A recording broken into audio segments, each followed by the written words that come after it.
जयंती समारोह में जो संदेश है आपके लिए वो पढ़कर सुना रहा हूं, कृपया ध्यान से सुने। साथ साहेब परमात्मा कबीर बंदी छोड़ की जय, सतगुरुदेव जी की जय। हम संत रामपाल जी महाराज के अनुयायी परमात्मा कबीर जी की जयंती के उपलक्ष्य में चल रहे धर्म भंडारे तथा सत्संग में आप जी के आने का हार्दिक स्वागत तथा धन्यवाद करते हैं। आप जी ने कीमती समय में से समय निकालकर हमारा हौसला बढ़ाया है। आप जी को यहाँ आने में कोई कठिनाई हुई हो तो उसके लिए हम आपसे क्षमा चाहेंगे। आप जी ने सत्संग सुना तथा गलतफहमी में हमारे साथ हुई घटनाओं की जानकारी डॉक्यूमेंट्री फिल्म के माध्यम से प्राप्त की और 17 फरवरी 2017 से हम आपके साथ कंधे से कंधा मिलाकर चल रहे हैं। आप जी ने अपनी आंखों से हमारे विचार और व्यवहार को देखा है। आप बुद्धिमान हैं, संकेत ही पर्याप्त है। हमारे गुरु भगवान रामपाल जी महाराज किन विचारों के हैं आप समझ गए हैं।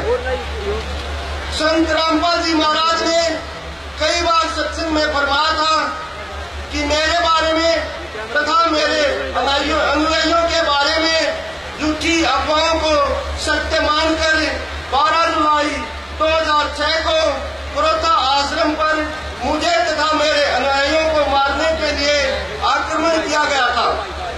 यदि उस दिन मुझे मार देते तो आने वाले समय में सच्चाई से परिचित होकर लोग ऐसे रोते जैसे बंजारा रोया था।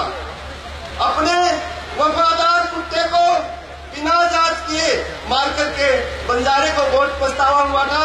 उसे सच्चाई का जब पता चला, जब उसने कुत्ते के गले में बंधी हुई चिट्ठी को पढ़ा और शुभ संदेश उसमें लिखा हुआ था तो उसे बड़ा पछतावा हुआ और फिर वह कुत्ते से लिपट लिपट कर रोया।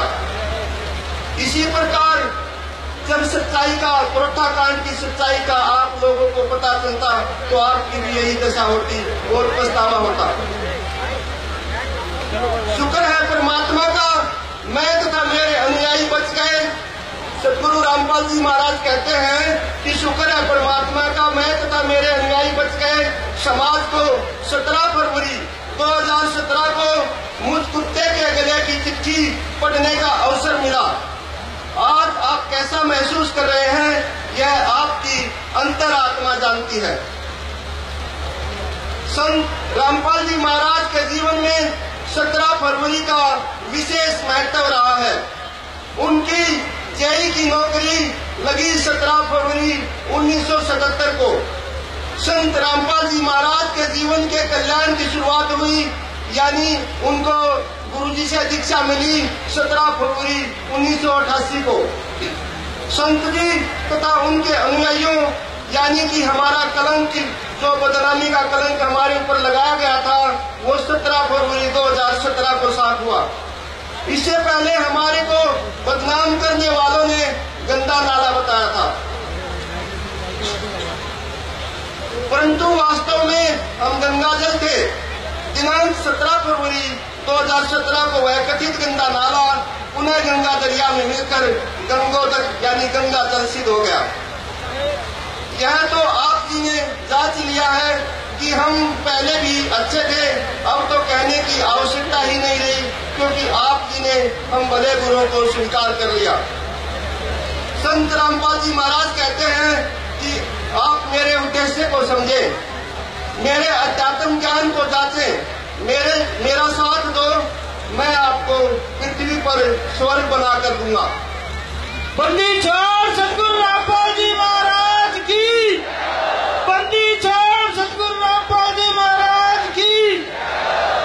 हमारा निवेदन है कि भारत का प्रत्येक नागरिक जो 36 बिरादरी से संबंध रखता है, संत रामपाल जी महाराज के सत्संग को सुने जो विभिन्न टीवी चैनलों पर चल रहा है, अपना तथा अपने परिवार का कल्याण करवाएं। हम देश को नशा मुक्त, अन्य बुराई मुक्त तथा सुखी देखना चाहते हैं, जो केवल संत रामपाल जी महाराज के सच्चे विचारों को सुनने तथा उन पर अमल करने से ही संभव है। हम हरियाणा सरकार से अनुरोध करते हैं कि संत रामपाल जी तथा उनके अनुयायियों पर सब झूठे मुकदमे बनाए गए हैं, जिस कारण से सरकार के लोग पाप के बागी बने हुए हैं। संत रामपाल जी महाराज तथा उनके शिष्यों पर बने मुकदमे वापस लेकर अपना पाप कर्म धोले, वरना परमात्मा की भयंकर मार पड़ेगी।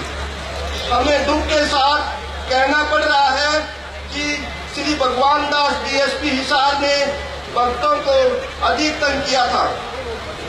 टोट कसता था कि हम इस मुलजिम के घर पर जाते हैं, घरों पर ताले लगे मिलते हैं, यह कहकर हंसता था और मजाक उड़ाता था।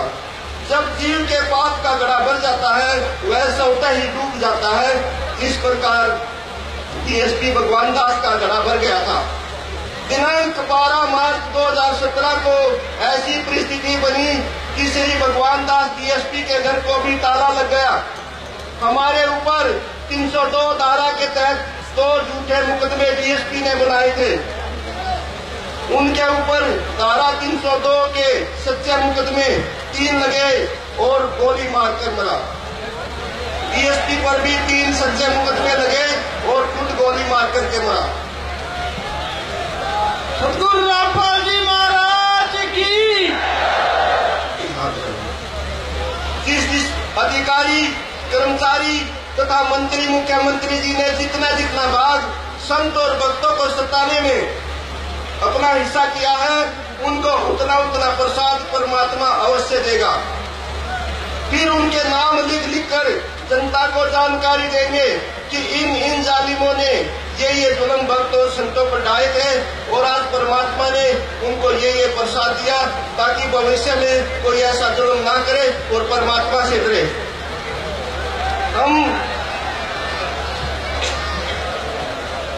हम संत रामपाल जी महाराज के सब अनुयायी, आप सब 36 बिरादरी के सज्जन पुरुषों, बहनों, बेटियों, माताओं, वृद्धों और नौजवान साथियों का पुण्य धन्यवाद करते हैं कि आपने अपने सब कार्य छोड़कर हमारे समागम की शोभा बढ़ाई।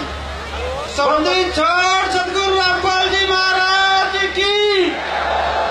सर्व भक्तजनों को भी परमात्मा कबीर जी की जयंती पर पहुंचने का आभार व्यक्त करते हैं। आप सब ने मिलकर आने वाले महानुभावों को बहुत ही आदर सत्कार दिया और अपना प्यार देकर इन पर एक अमिट छाप छोड़ी है। इतने बड़े समागम बगैर परमात्मा की साक्षात उपस्थिति के संपूर्ण नहीं होते हैं। ये कबीर जयंती समारोह पूरी तरह से पूर्ण परमात्मा कबीर देव की रजा से हो रहा है और संत रामपाल जी महाराज के सानिध्य में साध संगत के द्वारा चलाया जा रहा है। इतिहास गवाह है कि जहाँ जहाँ धार्मिक भंडारे हुए हैं, वहाँ परमात्मा साक्षात रूप से आए हैं। परमात्मा हमेशा भंडारों में साक्षात रूप से रहते हैं। परमात्मा की हरियाणा पर ये असीम कृपा हुई है। विशेषकर रोहतक वासियों पर परमात्मा ने यह विशेष रजा बख्शी है कि ऐसा धार्मिक भंडारा, इतना बड़ा विशाल भंडारा परमात्मा ने रोहतक में किया है। बोलो सतगुरुदेव जी की। हम सब सज्जनों तथा भक्तों से निवेदन करते हैं कि भोजन भंडारा जो हमारा प्रेम का प्रसाद है, सब खाकर जाए। सभी भक्तों से और जनता से निवेदन है कि सब भंडारा लेकर जाए। यदि किसी को जाने में देरी हो या कोई साधन की प्रॉब्लम हो तो उसकी व्यवस्था भी आपके घर तक छोड़ने की करेंगे। आप शांतिपूर्वक भोजन करें, यह महाप्रसाद है। हमारी भावना इसमें बोली है। सत साहिब।